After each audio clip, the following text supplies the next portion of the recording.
69तम पुरी जिला विद्यालय समूह कबाड़ी प्रतियोगिता 2025 उद्यापन उत्सव महासमारोह रे पालित हो जाइछि। जिलार समस्त कबाड़ी खेलाड़ी मानक समवेत कोलाहल रे प्रकम्पित होई उठितला जागुलाई पड़िया। सांगठनिक संपादक तथा अस्तरंग उच्च विद्यालय प्रधान शिक्षक श्रीयुक्त सुशांत कुमार परिडा अतिथि परिचय और स्वागत भाषण प्रदान करथिले। जिला शारीरिक शिक्षा अधिकारी श्रीयुक्त महेंद्र कुमार विश्वाल विवरणी उपस्थापना करथिबा बेले सम्मानित अतिथि इंजीनियर रंजित कुमार स्वाई क्रीडार महत् उद्देश्य संपर्क में वक्तव्य प्रदान करथिले।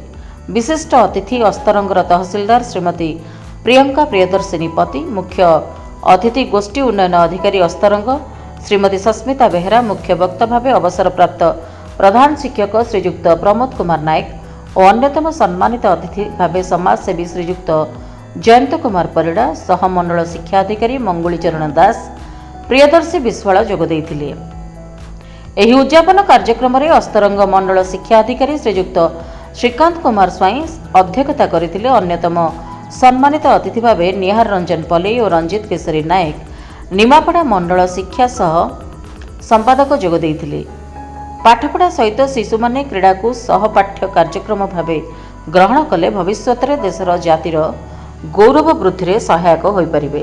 17 वर्षर कम बयसर बालक बालिका उद्दिष्ट यह क्रीड़ा रे बालक विभाग में अस्तरंग चैंपियन और सत्यवादी रनर्सअप होइतिबा बेले 14 वर्षर कम वर्ग में बालक विभाग में निमापड़ा चैंपियन होइतिला बेले डेलांग दल रनर्सअप और बालिका दल में डेलांग चैंपियन होइतिले। अतिथि माने विजेता मानकु सील और कप प्रदान करथिले। एही कार्यक्रम को सफल रूपायन करिथिबारु जोनाल संपादक श्री चिन्मय कुमार प्रधान, लक्ष्मीधर बेहरा, आशीष कुमार राउत को अतिथि माने सम्मानित करथिले।